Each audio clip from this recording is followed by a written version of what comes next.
Prime Minister Anwar Ibrahim took a swipe at the opposition today amid the turmoil stemming from the Perlis crisis.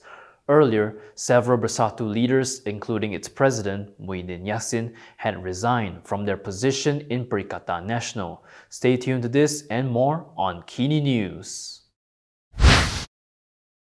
Prime Minister Anwar Ibrahim took a veiled jab at the opposition's turmoil. In a press conference today, he expressed his gratitude for the lack of internal sabotage within the Madani government.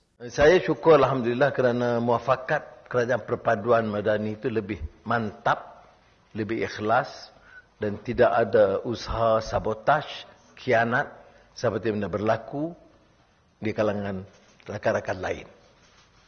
Okey, faham kan?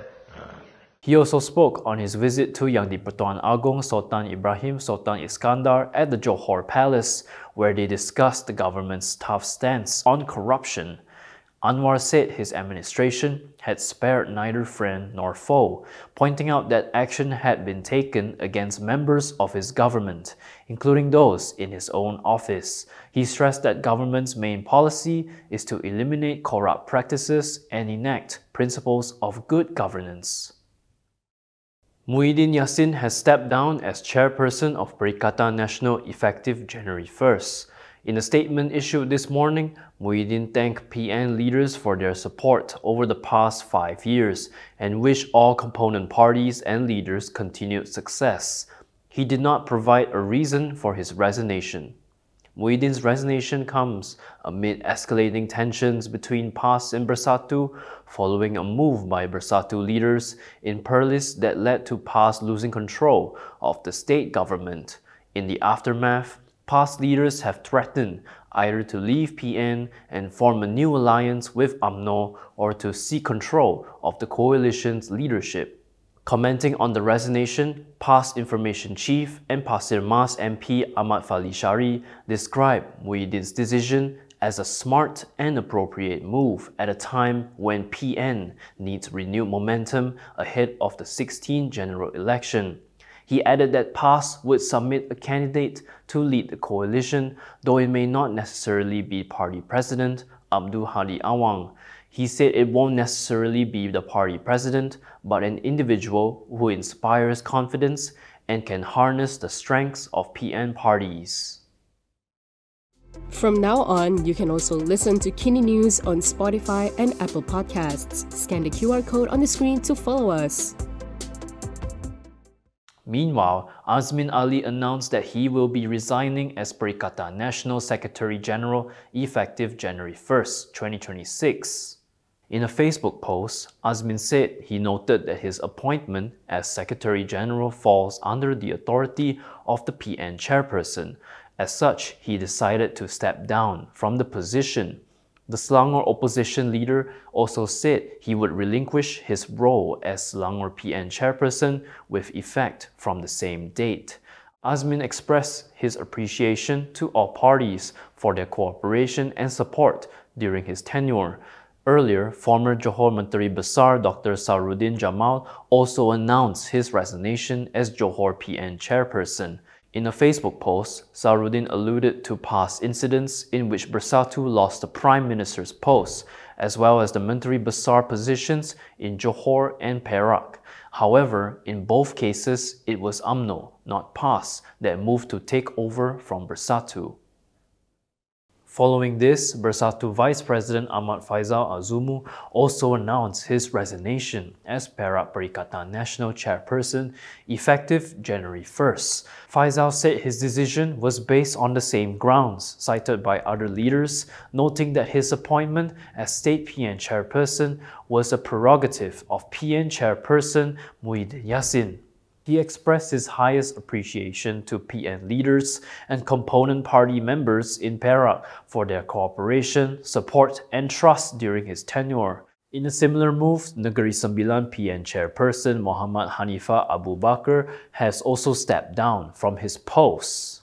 The Labu assembly person and state opposition leader said his decision was made in respect of PN's organizational structure, citing the same reasoning for his resignation. Meanwhile, Taman Medan Assembly Person Dr. Afif Bahardin has announced his resignation as Selangor PN Secretary. In a post, Afif said he noted that his appointment to the position was made under the authority of Selangor PN Chairperson Azmin Ali. As such, he said he had tendered his resignation as Selangor PN Secretary, effective January 1st, 2026. PAS has announced that it will not participate in the Perlis State Executive Council to be formed under newly appointed Menteri Besar Abu Bakar Hamzah. PAS Secretary General Taqiyuddin Hassan said all PAS representatives currently serving as state executive councillors would relinquish their positions in solidarity with former Menteri Besar Shukri Ramli, who recently resigned. Despite this, Taqiyuddin said PAS remains committed to maintaining its role and presence in the Perlis state government, in line with the mandate given by voters at the last general election. PAS' position comes as tensions between PAS and Bersatu appear to ease following Bersatu President Muhyiddin Yassin's confirmation that he will step down as Perikatan Nasional chairperson effective January 1st. His decision has helped diffuse the standoff between the two PN component parties, with PAS leaders also striking a more conciliatory tone in their remarks towards the Pagoh MP.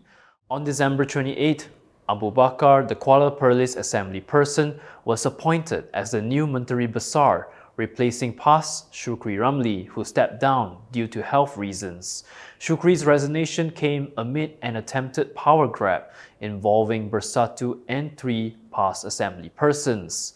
PAS has since revoked the trio's party membership, and the Perlis State Assembly Speaker, Rusli Izan, has declared their seats vacant. If you like the stories we produce, consider supporting us by subscribing to Malaysia Kini. Click the link in the description below or scan the QR code on your screen to subscribe. The chances of an early release for former Prime Minister Najib Abdul Razak have narrowed following his conviction in the 1MDB case. Lawyers told Malaysia Kini that this is as Najib would be required to begin serving his 1MDB prison sentence after completing his jail term for the SRC International case.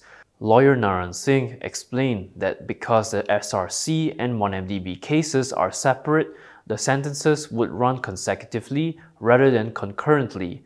He said there were 2 separate incidents and it would be overlapping if Najib was ordered to serve the sentence from Friday, the day of his conviction. In his view, the court's decision was fair and legally correct. Lawyer Hanif Khatri Abdullah shared a similar view, saying that even if Najib's defense had applied for a stay of execution of the 1MDB sentence, the court would likely have rejected it. However, Hanif noted that Najib could still apply for a stay of jail term execution for the 1MDB case once his SRC International jail term ends. Najib's revised jail term for the SRC International conviction is set to end in August 2028. With a 1/3 remission for good behavior, he could have been released as early as August next year. However, on December 26, Najib was convicted in the 1MDB case and sentenced to 15 years imprisonment. The court had also previously ruled that the house arrest decree was invalid. The MACC has taken the former minister's statement over alleged bribes of about 5 million ringgit and a Lamborghini luxury sports car. A source told Bernama that the former minister presented himself at the MACC headquarters in Putrajaya yesterday to have his statement recorded. Investigators are currently tracing the source of payment for the luxury vehicle. The source said that for the land transfer case, preliminary investigations found that land previously gazetted for the construction of a surau was transferred to a proxy company. The source added that statements from 16 witnesses, comprising government personnel and company owners, have been recorded to assist investigations into both cases.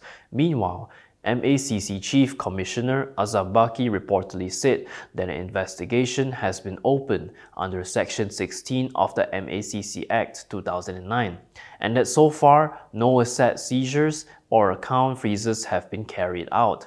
On December 24th, Azam revealed that a new investigation paper had been opened involving the former minister and that several individuals would be called to assist in the investigation.